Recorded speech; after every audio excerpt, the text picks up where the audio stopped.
Om Shri Sai Ram. Prema Vahini by Bhagwan Shri Satya Sai Baba. Chapter 6. Sarve Antaryami is one and only one.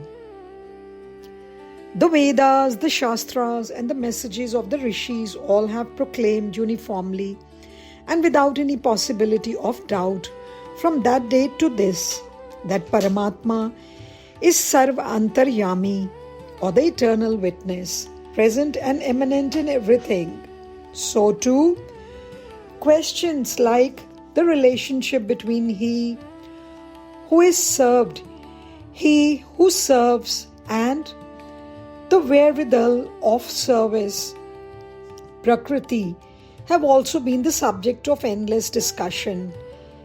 Every astika or the religious person knows and has heard the Bhagavatam verse in which the great Bhakta Prahlada states out of his own experience that Paramatma, the Sarva Antaryami, need not be searched far and wide, and he is very near the seeker himself.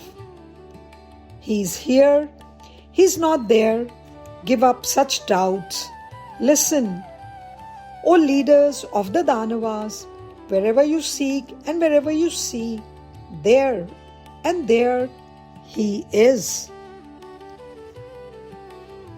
People speak of the Lord as having a particular nature or characteristics, as having a particular form, and so on.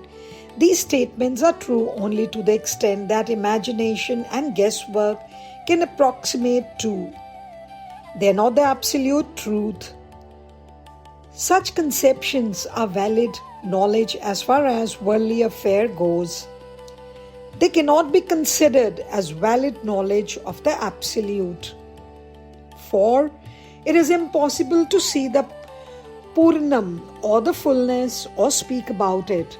In spite of this, however, Bhaktas and aspirants have been framing each according to the stage of his own inner progress, some form or other of the divine as the basis of their devotion.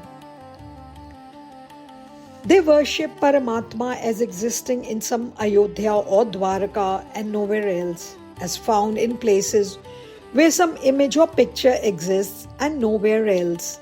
They worship that form itself as Purnam.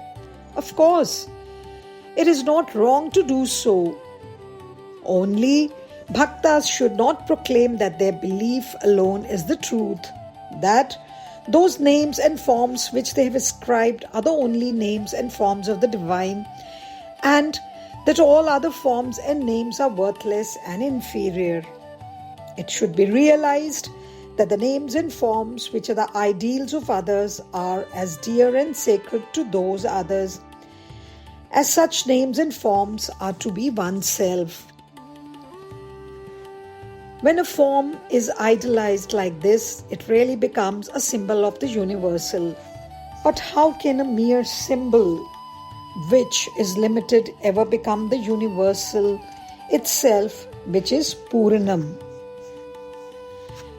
Conscious always of this, everyone should acquire, without giving room to senseless hatred, the vision that all forms of the ideal are equally valid and true. Without this samadrishti or equal sight or unbiased sight, it is impossible to realize the Purnam. All these gross forms of the ideal are fully saturated with the subtle divine principle of Purnam.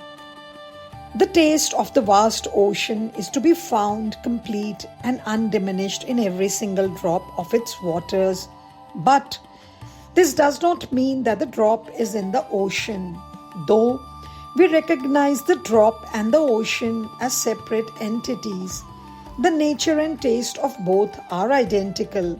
Similarly, the Sarva Antaryami, or the inner motivator of all, Paramatma, and the gross form and name which Paramatma assumes and through which he is realized are not separate entities. They are identical. When the all-pervasive all-inclusive pure existence is described, the matter and method depend on the principles of the speaker and the tastes of the listener. When the individual name and form imposed by the bhakta are transformed into the attributeless and the formless, it is referred to as Brahman. When this same Brahman appears with attributes and forms, it is referred to as Rama, Krishna, Vishnu or Shiva. Do not the followers of even other religions agree that even the devotees attains the ecstasy of mystic union? All distinction between him and God disappears. The yogis, philosophers of other lands and other faiths too accept without demur that this distinctionless experience can be earned through para-bhakti or supreme or highest devotion.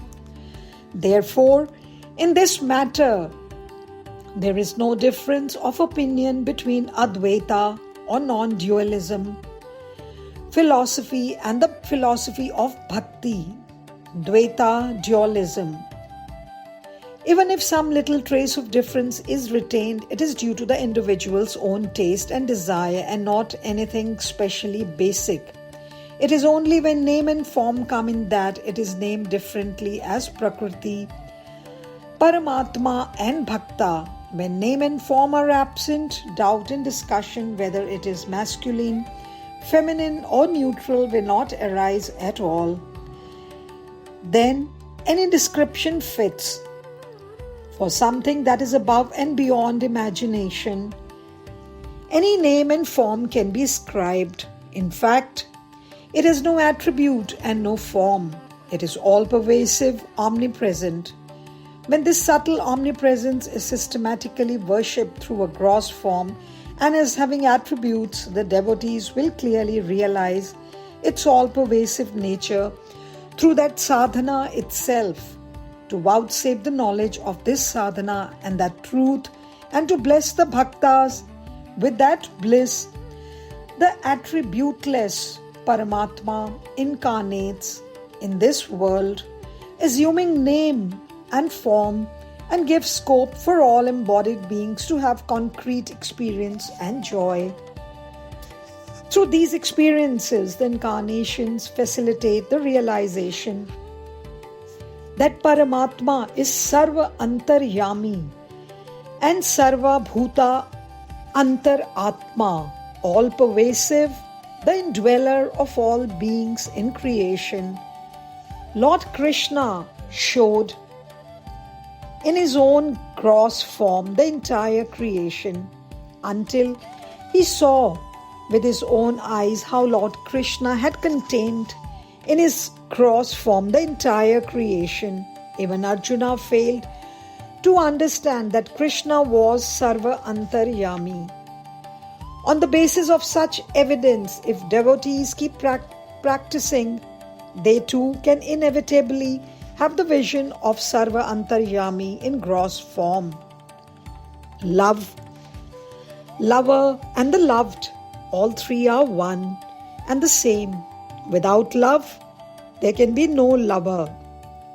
Even if there are both love and the lover, without the loved, love is no function. In all three, love is the chief ingredient, that which is saturated chiefly and uniformly in everything, that is Paramatma.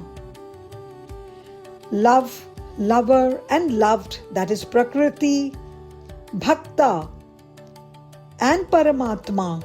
There is no difference between these three. In all three, Prema is discernible as the Sarva Antaryami or the inner motivator of all. Therefore, can it not be realized that everything is Paramatma Swarupa? Certainly, it can be realized without fail. Everything is suffused with Prema. So, we can unhesitatingly declare that Paramatma is Prema Swarupa. In the entire creation, in all living things, Prema is manifesting itself in various forms. The nature of prema cannot alter, though it is known under different names like Vatsalya, Anuraga, that exists between kith and kin, and Bhakti or devotion, love of God, Ishtam, liking, etc., according to the direction in which it is canalized. But whatever the form, the essence of prema cannot alter.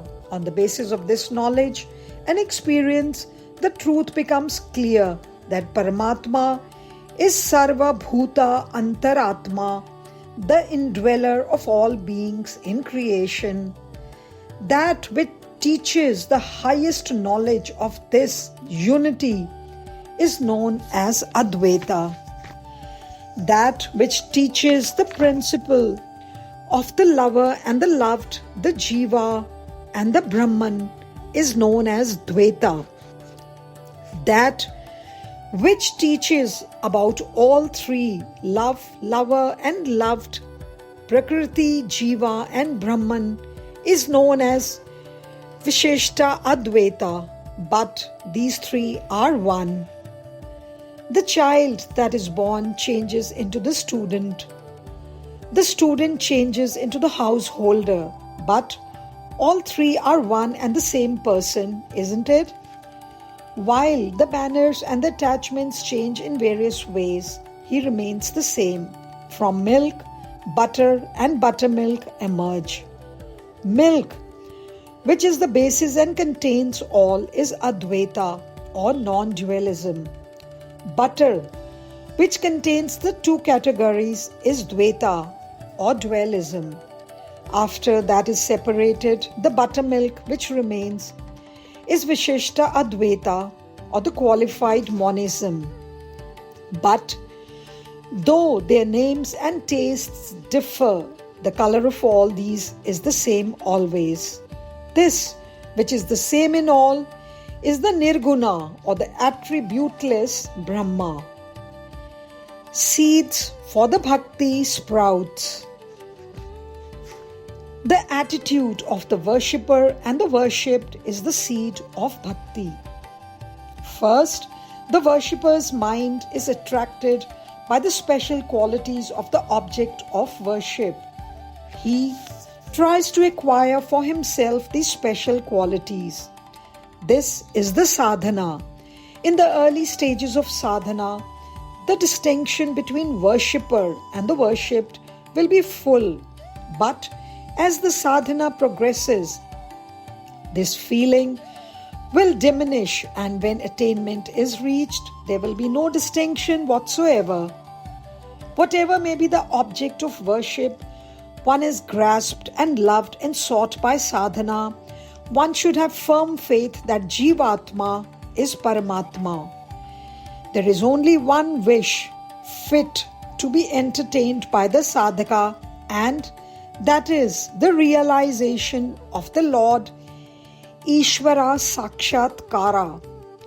There is no room in the mind for any other wish. That is why Kunti Devi prayed thus to Lord Krishna, let us have always, O Jagat Guru, distress and misery.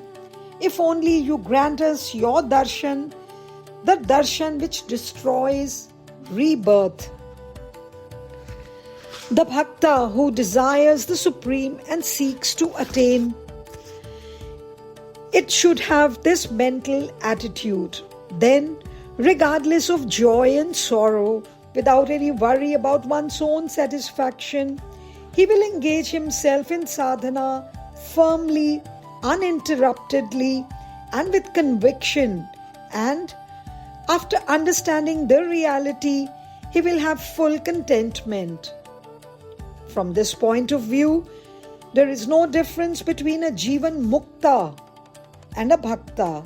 They are both beyond Ahamkara, Prakriti with its three attributes, and Varna, Ashrama, Dharma. The hearts of such will be full of compassion and the urge to do good to the world. It is their Brahma Ananda, supreme bliss which impels them to act in this way. Such a bhakta will have no desires, for desires are the products of I and mind feelings. Only after they are uprooted, a person becomes a bhakta, isn't it? So, there can be no room in him for desire. He is a bhakta of Amrita Swarupa, immortal nature. For one with that Amrita Swarupa, there can be no appetite except for the sweetness of Ananda. Jai Sai Ram.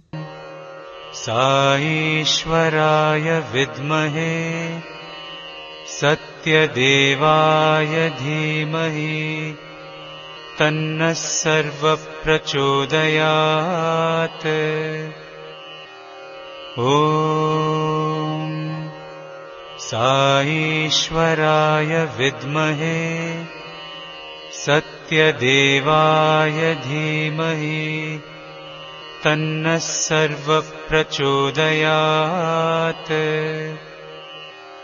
Om Sai Ishwaraya Vidmahe Satyadevaya Dhimahi Tanna Sarva Prachodayat. Om